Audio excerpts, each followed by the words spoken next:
ইনকিলাব জিন্দাবাদ। জানিয়ে দিব হাতে থাকা সর্বশেষ আপডেট বাংলা সংবাদ। প্রথমেই সংবাদ শিরোনাম। জাতীয় নির্বাচন অন্তর্বর্তীকালীন সরকারের এজেন্ডার শীর্ষে বলেছেন ডক্টর ইউনূস। এরপর জানিয়ে দিব ভারত নির্ভরতা থেকে বেরিয়ে নতুন বিপণন কৌশলে সরকার। এদিকে বিমস্টেক সদস্য দেশগুলোকে একযোগে কাজ করার আহ্বান প্রধান উপদেষ্টার। আরো জানিয়ে দিব 5 দিন ধরেই ঢুকছে জোয়ার ভাটার পানি, দীর্ঘ হচ্ছে ভাঙন এলাকা। সর্বশেষ জানিয়ে দিব দেশে ফিরল জুলাই অভ্যুত্থানে গুলিবিদ্ধ শিশু মুসা। এতক্ষণ শুনছিলেন সংবাদ শিরোনাম, এবারে বিস্তারিত। জাতীয় নির্বাচন অন্তর্বর্তীকালীন সরকারের এজেন্ডার শীর্ষে বলেছেন ডক্টর ইউনূস। বাংলাদেশের জাতীয় নির্বাচন অন্তর্বর্তীকালীন সরকারের এজেন্ডার শীর্ষে রয়েছে বলে জানিয়েছেন অন্তর্বর্তীকালীন সরকারের প্রধান উপদেষ্টা অধ্যাপক ডক্টর মোহাম্মদ ইউনূস। শুক্রবার 4 এপ্রিল থাইল্যান্ডের রাজধানী ব্যাংককে ষষ্ঠ বিমস্টেক সম্মেলনে দেওয়া বক্তব্যে একথা বলেন তিনি। এর আগে আগামী 2 বছরের জন্য বিমস্টেকের চেয়ারম্যানের দায়িত্ব নেন ডক্টর ইউনূস।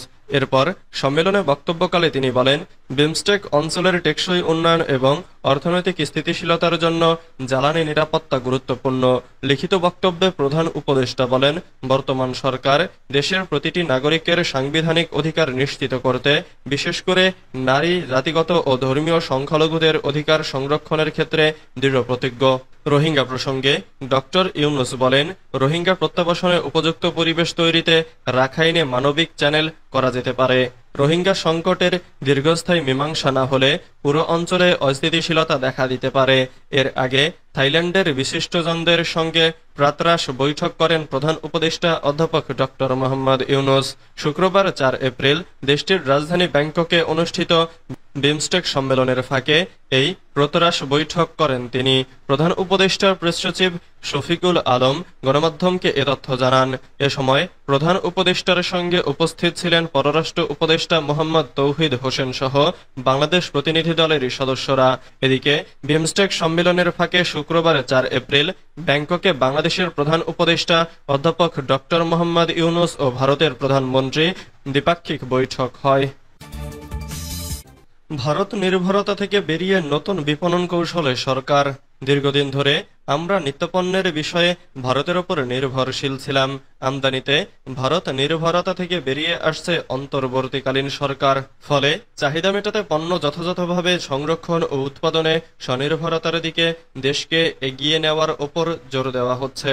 পাশাপাশি ভারতের বিকল্প বাজারও খোঁজা হচ্ছে। কোনো কারণে দেশে উৎপাদন মার খেলে প্রয়োজনের সময় নিত্যপণ্য সরবরাহ নিয়ে সরকার যাতে বেকায়দায় না পড়ে সেজন্য এ ব্যবস্থা নেওয়া হচ্ছে। এতে নিত্যপণ্যের সংকট তৈরির সঙ্গে জড়িত দেশি ও বিদেশি সিন্ডিকেটের দৌরাত্ম্য কমবে। নিত্যপণ্য আমদানিতে একক উৎস ও একক দেশের উপর নির্ভরতা কাটাতে সম্প্রতি সরকারকে বিকল্প দেশ খোঁজার পরামর্শ দিয়েছে বাংলাদেশ ট্রেড অ্যান্ড ট্যারিফ কমিশনও। ইতোমধ্যে বিটিটিসি এ সংক্রান্ত একটি প্রতিবেদন বাণিজ্য মন্ত্রণালয়ে জমা দিয়েছে। সেখানে বেশ কিছু দেশ চিহ্নিত করা হয়েছে। বাজার বিশ্লেষকদের মতে দেশে উৎপাদন ভালো হলে ভারতের উপর নির্ভর করতে হয় না। তারা উদাহরণ দিয়ে বলেন, চলতি মৌসুমে পেঁয়াজের ফলন ভালো হয়েছে, ফলে রমজান মাস এবং ঈদের সময় দেশবাসী 40 টাকা কেজি পেঁয়াজ কিনেছে, যা গত কয়েক বছরের মধ্যে রেকর্ড। অন্যান্য বছর পেঁয়াজের জন্য ভারতের দিকে তাকিয়ে থাকতে হয়েছে। তারা মর্জিমাফিক শুল্ক আরোপ করেছে। অনেক সময় পণ্যটি রপ্তানিতে নানা কূটকৌশলে বাধাও দিয়েছে। এর বিরূপ প্রভাব পড়েছে বাংলাদেশের বাজারে। আকাশ ছোঁয়া দামে ক্রেতাকে পেঁয়াজ কিনতে হয়েছে। বিমস্টেক সদস্য দেশগুলোকে একযোগে কাজ করার আহ্বান প্রধান উপদেষ্টার। বাংলাদেশের অন্তর্বর্তীকালীন সরকারের প্রধান উপদেষ্টা অধ্যাপক মোহাম্মদ ইউনূস বিমস্টেক সদস্য দেশগুলোকে পারস্পরিক স্বার্থ ও সবার কল্যাণে একযোগে কাজ করার আহ্বান জানিয়েছেন। শুক্রবার থাইল্যান্ডের রাজধানী ব্যাংককে বঙ্গোপসাগরীয় দেশের আঞ্চলিক সহযোগিতা জোটের ষষ্ঠ শীর্ষ সম্মেলনে বক্তব্য প্রদানকালে প্রধান উপদেষ্টা এই আহ্বান জানান। অধ্যাপক ইউনূস বলেন, বাংলাদেশ দীর্ঘদিন ধরে উন্মুক্ত আঞ্চলিকতাবাদের স্বপ্ন লালন করে আসছে। আমরা এমন একটি অঞ্চলের স্বপ্ন দেখি যেখানে সব দেশ ও জনগোষ্ঠীর ন্যায্যতা, পারস্পরিক সম্মান, পারস্পরিক স্বার্থ ও যৌথ কল্যাণের ভিত্তিতে সম্পৃক্ত হতে পারে। তিনি বলেন, বিমস্টেক অঞ্চল বিশ্ব জনসংখ্যার 1/5 আবাসস্থল। যেখানে বহু চ্যালেঞ্জ বিদ্যমান। এই চ্যালেঞ্জগুলোকে সম্ভাবনা হিসেবে রূপান্তর করা গেলে সব দেশের জন্য বিশাল সুযোগ সৃষ্টি হতে পারে। সরকার প্রধান বলেন, অনেকে আমাদের জনসংখ্যাকে একটি চ্যালেঞ্জ হিসেবে বিবেচনা করে, অথচ আমাদের জনগণের মধ্যে অসম্পূর্ণ সম্ভাবনার অসংখ্য উদাহরণ রয়েছে। 5 দিন ধরেই ঢুকছে জোয়ার ভাটার পানি, দীর্ঘ হচ্ছে ভাঙন এলাকা।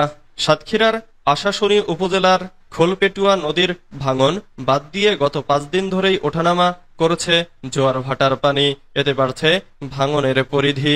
শুক্রবার 4 এপ্রিল সকালে ভাঙন এলাকায় গিয়ে দেখা যায় উপজেলার নিম্নাঞ্চলে নদীর পানি প্রবেশের জন্য রিং বাঁধের নির্মাণ কাজ চলছে।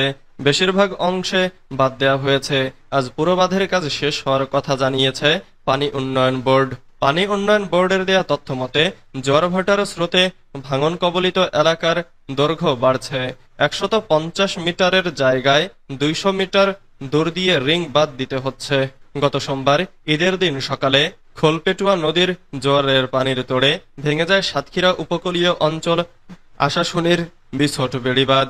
প্লাবিত হয় গ্রামের পর গ্রাম, ভেসে যায় কয়েকশো মাছের ঘের, ভেঙে পড়ে কাঁচা ঘরবাড়ি। সেনাবাহিনীর সহযোগিতায় 3 দিন ধরে পানি উন্নয়ন বোর্ডের রিং বাঁধের কাজ চলছে। দেশে ফিরল জুলাই অভ্যুত্থানে গুলিবিদ্ধ শিশু মুসা। জুলাই গণঅভ্যুত্থানে মাথায় গুলিবিদ্ধ হয়ে গুরুতর আহত শিশু বাসিত খান মুসা সিঙ্গাপুরে চিকিৎসা শেষে বৃহস্পতিবার রাত 11:15টায় দেশে ফিরেছেন। 5 মাস 12 দিন পর সে দেশে ফিরল। হযরত শাহজালাল আন্তর্জাতিক বিমানবন্দর থেকে সামরিক বাহিনীর একটি অ্যাম্বুলেন্সে করে তাকে ঢাকার সম্মিলিত সামরিক হাসপাতালে নিয়ে আসা হয়। মুস্তাফিজুর রহমান ও নিশামণি দম্পতির একমাত্র সন্তান বাসিত খান মুসা।